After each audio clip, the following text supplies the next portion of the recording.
О, опять скрипит.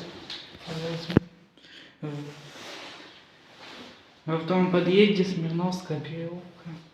137 ноги полускрипит.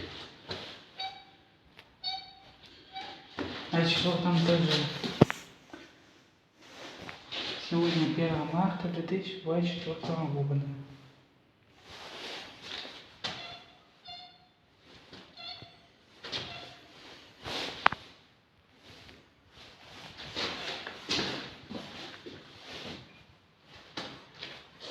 Ну, что там такое? О чем там ходить?